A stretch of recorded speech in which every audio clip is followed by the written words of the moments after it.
Hello दोस्तों, DElEd तीसरे semester का सामाजिक विज्ञान है। बहुत ही इम्पोर्टेंट टॉपिक है। यहाँ से क्वेश्चन ज़्यादातर आते हैं।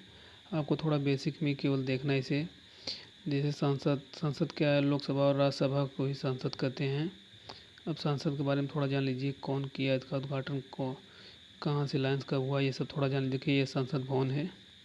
अब देखिए इसका पॉइंट वाइज, तो आप केवल पॉइंट वाइज देखते जाइए। देखिए, पहला पॉइंट देखिए, संसद भवन का शिलान्यास 12 फरवरी 1921 को ड्यूक ऑफ कनॉट ने किया था। दूसरा पॉइंट देखिए, संसद भवन को बनाने में 6 वर्ष का समय लगा था। देखिए, बहुविकल्पी में ऐसे ही पूछेगा संसद भवन को बनाने में कितना समय लगा था, तो 6 वर्ष का समय लगा था। नेक्स्ट पॉइंट देखिए, 18 फरवरी 1927 को संसद भवन का उद्घाटन तत्कालीन गवर्नर लॉर्ड जनरल इरविन ने किया था।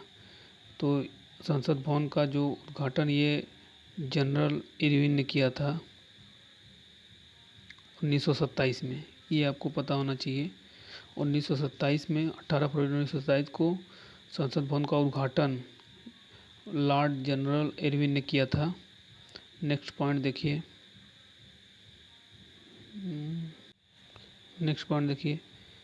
देखिए क्या 13 मई 1952 को स्वतंत्र भारत में संसद यानी राज्यसभा एवं लोकसभा की प्रथम बैठक हुई थी।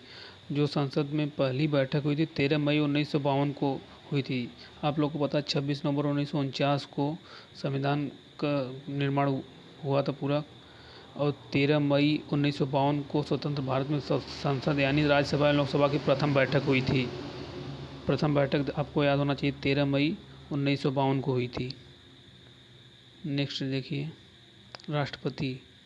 राष्ट्रपति इस समय आपको पता है राष्ट्रपति रामनाथ कोविंद जी हैं। देखिए यही हैं वो इमेज में देखिए, और इनका 73 वर्ष के हैं। 25 जुलाई 2017 को इन्होंने शपथ लिया था। राष्ट्रपति के बारे में थोड़ा जान लीजिए, बेसिक चीज़ें जो है वही आपको केवल जानना अभी। देखिए पॉइंट वाइज देखते जाइए। अब देखिए पहला पॉइंट जो है, राष्ट्रपति भारत के राष्ट्रीय अध्यक्ष होते हैं या प्रथम नागरिक होते हैं। राष्ट्रीय अध्यक्ष तो होते ही हैं, इसके साथ ही साथ प्रथम नागरिक राष्ट्रपति ही होते हैं। भारत के राष्ट्रपति नई दिल्ली स्थित राष्ट्रपति भवन में रहते हैं। ये तो आप लोग को पता ही होगा। देखिए नेक्स्ट देखिए, ये है राष्ट्रपति भवन है नई दिल्ली में जो है। अब इसके बारे में थोड़ा जानिए। देखिए पॉइंट वाइज देखिए, सन 1950 तक राष्ट्रपति भवन को वायसराय हाउस कहते थे। 1950 तक राष्ट्रपति भवन को वायसराय हाउस कहते थे, क्योंकि आपको पता है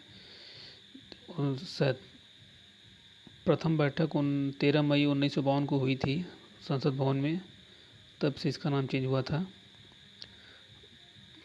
आपसे देखिए नेक्स्ट पॉइंट देखिए, यहाँ पर राष्ट्रपति आवास और कार्यालय दोनों स्थित हैं। नेक्स्ट पॉइंट देखिए, संघ के सभी कार्यपालक कार्य राष्ट्रपति के नाम से किए जाते हैं। संघ के सभी कार्यपालक कार्य राष्ट्रपति के नाम से किए जाते हैं, यानी राष्ट्रपति की मंजूरी आवश्यक होती है जो भी कार्य होते हैं। देखिए नेक्स्ट पॉइंट देखिए, अनुच्छेद 53 के अनुसार संघ की कार्यपालक शक्ति उनमें निहित होती है। उनमें मतलब राष्ट्रपति में कार्यपालक शक्ति निहित होती है। ये अनुच्छेद 53 में बताया गया है राष्ट्रपति के बारे में। नेक्स्ट देखिए, राष्ट्रपति अधिकतम कितनी बार पद पर रह सकते हैं। राष्ट्रपति अधिकतम कितनी बार पद पर रह सकते हैं, तो यहाँ कोई बाउंडेशन नहीं है। अमेरिका में 2 बार है, भारत में ऐसी कोई बाउंडेशन नहीं है। उनकी एज डिपेंड करेगी, स्वास्थ्य। देखिए अभी देखिए, सांसद राष्ट्रपति का निर्वाचन कैसे होता है। संसद में भी कौन, राज्यसभा और लोकसभा के सदस्य जो निर्वाचित सदस्य होते हैं वो भाग लेते हैं। राष्ट्रपति के निर्वाचन में जो भाग लेते हैं, देखिए कौन कौन है। संसद में राज्यसभा लोकसभा इसके निर्वाचित सदस्य होते हैं। इसके बाद विधानसभा के निर्वाचित सदस्य होते हैं। ये इतने लोग इसमें भाग लेते हैं राष्ट्रपति के निर्वाचन में। अब देखिए पॉइंट फिर देखिए, संविधान का अनुच्छेद 54 में राष्ट्रपति के चुनाव की अप्रत्यक्ष विधि का वर्णन किया गया है। एकल संक्रमणी मत पद्धति द्वारा 5 वर्ष के लिए किया जाता है। राष्ट्रपति का चुनाव एकल संक्रमणी मत पद्धति के द्वारा किया जाता है। 5 वर्ष के लिए राष्ट्रपति का होता है चुनाव। संसद के नेक्स्ट पॉइंट देखिए, संसद के दोनों सदनों के निर्वाचित सदस्य, सभी दोनों सदनों मतलब लोकसभा राज्यसभा, सभी राज्यों की विधानसभाओं के निर्वाचित सदस्य एवं दिल्ली और पांडिचेरी सभाओं के निर्वाचित सदस्य ने भाग लेते हैं राष्ट्रपति निर्वाचन में। देखिए नेक्स्ट पॉइंट, भारत के राष्ट्रपति चुनाव के निर्वाचक मंडल में एक निर्वाचित संसद के मत का मूल्यांकन भारत के राष्ट्रपति चुनाव के निर्वाचक मंडल में एक निर्वाचित संसद के मत का मूल्यांकन करते। मूल्यांकन मतलब सभी निर्वाचित विधानसभाओं के कुल मत बटे निर्वाचित संसद सदस्यों की कुल संख्या, यही मूल्यांकन हुई। ये पॉइंट आपको नहीं भी जानेंगे तो इतना इम्पोर्टेंट नहीं है, बट और सारे पॉइंट आपको याद रहने चाहिए। देखिए नेक्स्ट पॉइंट देखिए, मतों का मूल्य निकालने के लिए 1971 की जनसंख्या को आधार बनाया गया है। आपको पता होगा जैसे 1971 में आप जनगणना भी हुई थी, जो नियमित जनगणना 10 वर्ष के अंतराल पे होना चालू हुआ। ये तो 1982 से चालू हुआ। तो देखिए मतों का मूल्य निकालने के लिए 1971 की जनसंख्या को आधार बनाया गया है। नेक्स्ट पॉइंट देखिए, उत्तर प्रदेश के विधायकों के मतों का मूल्य देश में सबसे ज़्यादा 208 है, जबकि सिक्किम के विधायकों का सबसे कम 7 है। ये आपको पता होना चाहिए। उत्तर प्रदेश के विधायकों के मतों को जो मतलब राष्ट्रपति के चुनाव में भाग लेते हैं सबसे ज़्यादा संख्या जो है यूपी से होती, क्योंकि आपको पता है यूपी में लोकसभा की सीट भी सबसे ज़्यादा है, विधानसभा की सीट भी सबसे ज़्यादा है। देखिए यहाँ पे उत्तर प्रदेश के विधायकों के मतों का मूल्य देश में सबसे ज़्यादा है, 208 है, ठीक है। अब देखिए जबकि सिक्किम में सबसे कम 7 है। सिक्किम कितना 7 है ये आपको याद नहीं है। सबसे कम 7 सिक्किम में है, सबसे ज़्यादा 208 यूपी में है। ये 2 पॉइंट आपको याद रखना चाहिए। ये पॉइंट यानी मोस्ट इम्पॉर्टेंट है। देखिए राष्ट्रपति को अपने पद की शपथ भारत के मुख्य न्यायाधीश व उसकी अनुपस्थिति में वरिष्ठतम न्यायाधीश दिलवाता है। राष्ट्रपति को अपने पद की शपथ भारत के मुख्य न्यायाधीश या अगर वो नहीं है तो उनकी उपस्थिति में वरिष्ठ जो जिसे वो नियुक्त करे या जिस पे कार्यभार हो या जो सबसे वरिष्ठ हो वही न्यायाधीश दिलवाता है। अब देखिए राष्ट्रपति के निर्वाचन के लिए योग्यता क्या ये भी देख लीजिए। अब देखिए अनुच्छेद 58 के अंतर्गत राष्ट्रपति पद के लिए निम्न योग्यताएं निर्धारित की गई हैं। निम्न योग्यताएं क्या क्या हैं देखिए। पहला पॉइंट देखिए, वह भारत का नागरिक हो, ये तो होगा ही। उसकी उम्र 35 वर्ष से अधिक हो। देखिए पहला पॉइंट है वो भारत का नागरिक हो। दूसरा पॉइंट है उसकी उम्र जो 35 वर्ष से अधिक हो। तीसरा पॉइंट देखिए, तीसरा पॉइंट लोकसभा का सदस्य निर्वाचित होने की योग्यता रखता हो। लोकसभा का सदस्य निर्वाचित होने की योग्यता रखता हो। ये 3 पॉइंट हो गई। देखिए चौथा पॉइंट का, इसके साथ ही वह भारत सरकार या किसी राज्य सरकार के अधीन किसी भी लाभ के पद पर कार्यरत न हो। 4 पॉइंट होने चाहिए। देखिए राष्ट्रपति के निर्वाचन के लिए योग्यताएं देखिए क्या क्या। अनुच्छेद 58 के अंतर्गत राष्ट्रपति पद के लिए निम्न योग्यताएं निर्धारित की गई हैं। पहला, वो भारत का नागरिक हो, उसकी उम्र 35 वर्ष से अधिक हो, लोकसभा का सदस्य निर्वाचित होने की योग्यता रखता हो, इसके साथ ही वो भारत सरकार या किसी राज्य सरकार के अधीन किसी भी लाभ के पद पर कार्यरत न हो। देखिए राज्यसभा भी बहुत इंपॉर्टेंट। राज्यसभा के बारे में थोड़ा जान लीजिए। देखिए राज्यसभा हाउस है। अब देखिए राज्यसभा का सभापति कौन है। राज्यसभा का सभापति वही होता है, इसमें कोई चुनाव नहीं हो, मतलब जो उपराष्ट्रपति होता है वही राज्यसभा का सभापति होता है। देखिए वेंकैया नायडू आपको पता है उपराष्ट्रपति हैं, तो राज्यसभा का सभापति वेंकैया नायडू हो गए। अब देखिए राज्यसभा के बारे में आप कुछ पॉइंट जान लीजिए जो इम्पोर्टेंट पॉइंट है। इससे आपके 1 नंबर क्वेश्चन और उसमें बहुविकल्पी क्वेश्चन इसी से आपको फंसेंगे। राज्य का अस्थायी सदन राज्यसभा है। राज्यसभा कभी भंग नहीं होती। राज्य का अस्थायी सदन, देखिए अस्थायी सदन जो राज्यसभा, अस्थायी सदन लोकसभा। राज्यसभा कभी भी भंग नहीं होती। राज्यसभा कभी भंग नहीं होती, लोकसभा भंग होती है। इसके सदस्यों का कार्यकाल 6 वर्ष का होता है, ये इम्पोर्टेंट है।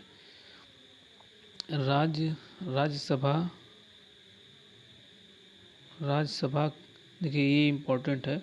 राज्यसभा के सदस्यों का कार्यकाल कितने 6 वर्ष का होता है और लोकसभा का 5 वर्ष का होता है। जो लोकसभा है 5 वर्ष का होता है और राज्यसभा के लिए 6 वर्ष होता है। किंतु उनमें से 1/3 सदस्य प्रति 2 वर्ष, जो 1/3 सदस्य वो प्रति 2 वर्ष के बाद सेवानिवृत्त हो जाते हैं और नए सदस्य को वो स्थान ग्रहण करते हैं।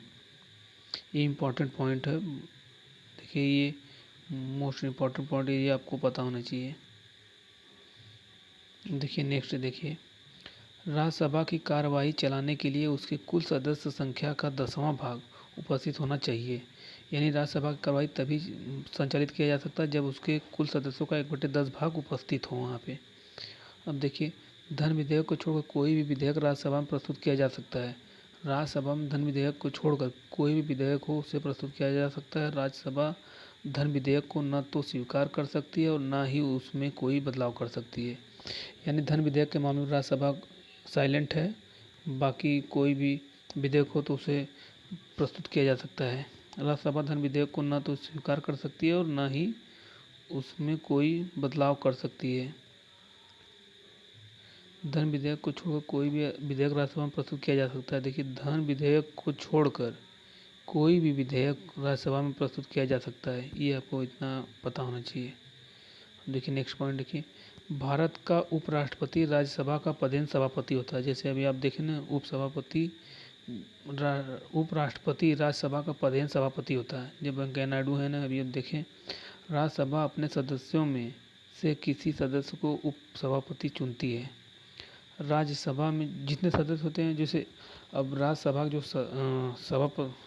राज्यसभा जो सभापति होगा वो तो उपराष्ट्रपति होगा, वेंकैया नायडू जैसे हैं वो सभापति हो गए। अब जो राज्यसभा का उपसभापति होगा उस सदस्यों में से किसी को चुना जाता है, उपसभापति चुनती हैं।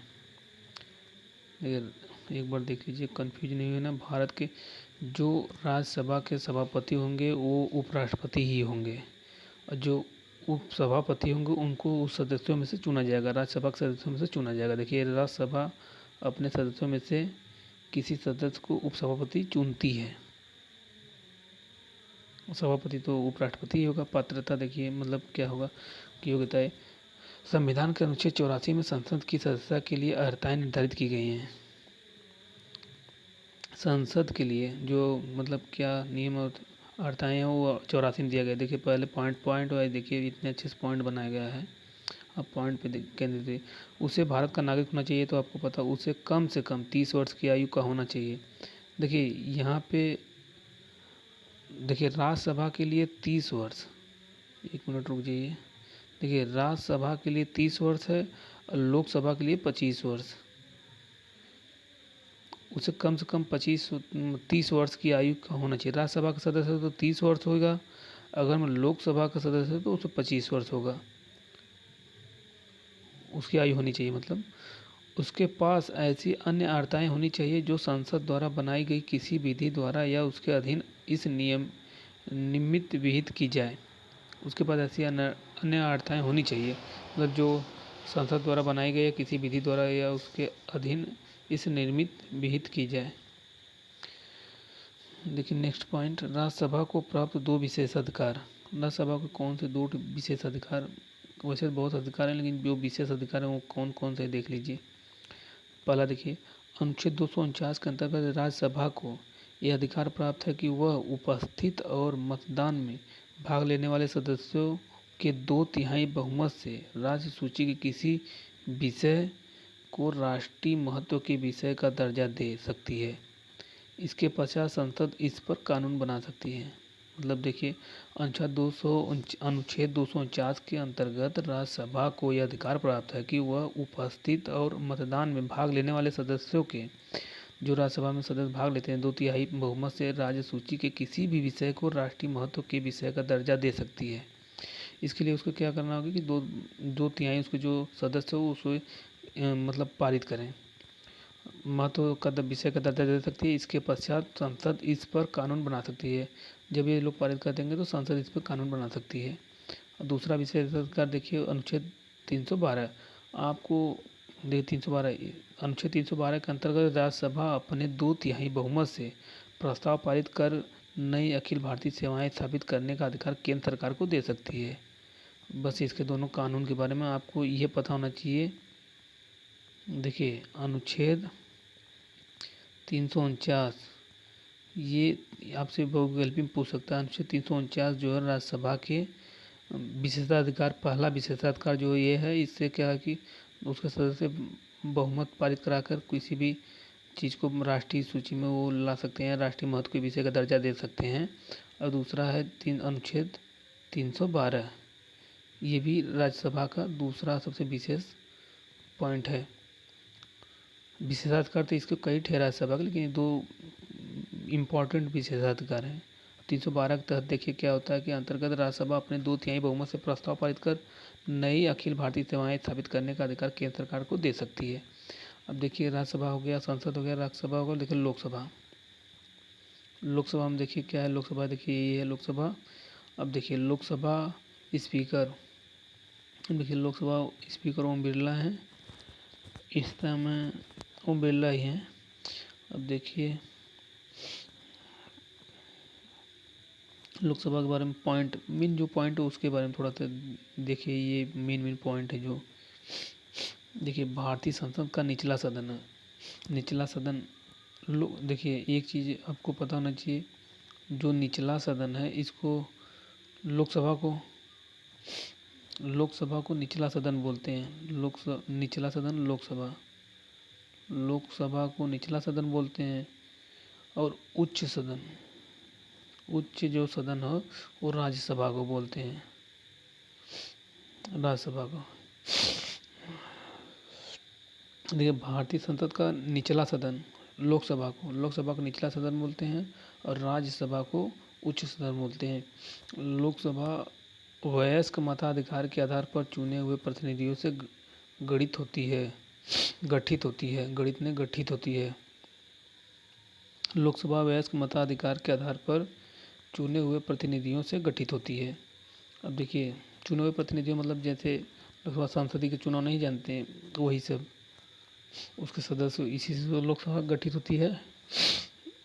अब देखिए प्रथम लोकसभा 1952, पहले आम चुनाव के बाद देश को अपनी पहली लोकसभा मिली थी। पहली लोकसभा, देखिए ये आपको बहुत इम्पोर्टेंट पॉइंट है, ये मोस्ट इम्पोर्टेंट पॉइंट है।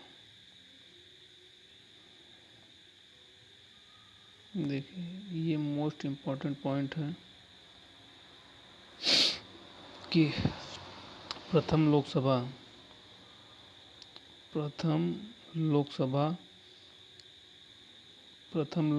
की बैठक जो 1952 में, पहले आम चुनाव के बाद देश को अपनी पहली लोकसभा मिली थी।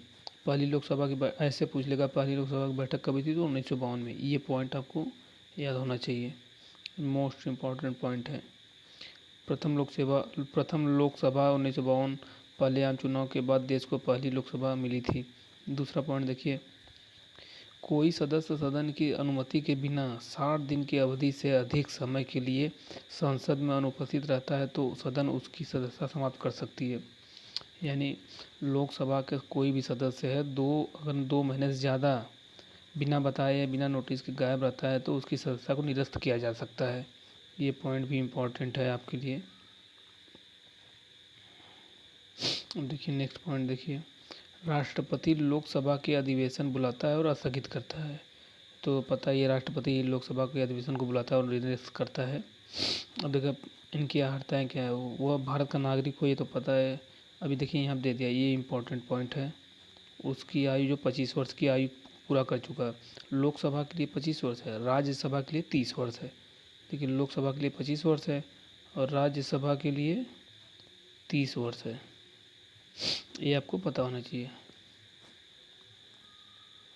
देखिए नेक्स्ट पॉइंट, संसद द्वारा निर्धारित अन्य सभी योग्यताएं रखता हो, थोड़ा मिस्टेक हो गया है।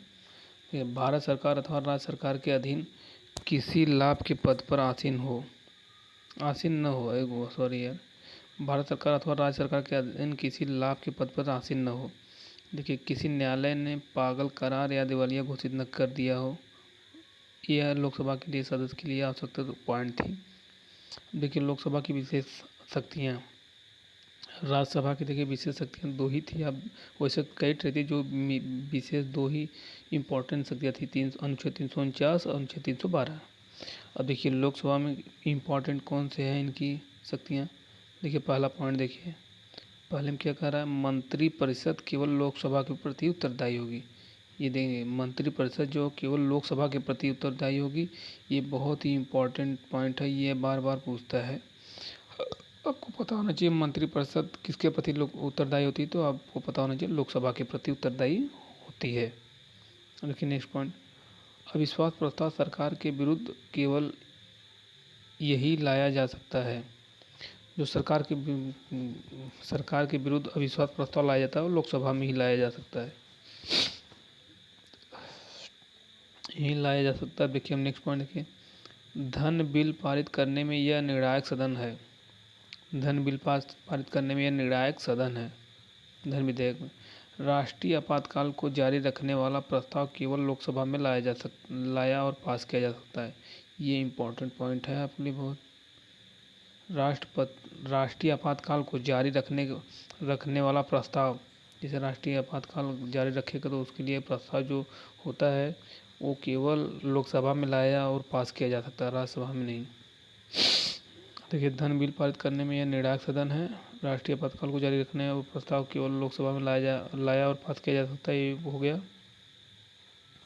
तो दोस्तों यही, अब यहाँ तक आप लोग छोड़ रहे हैं, अगर ये अच्छा लगेगा आप बोलेंगे तो नेक्स्ट वीडियो भी अपलोड करेंगे, लेकिन ये बहुत ही इम्पोर्टेंट था तो बनाने में काफ़ी मेहनत लगी है।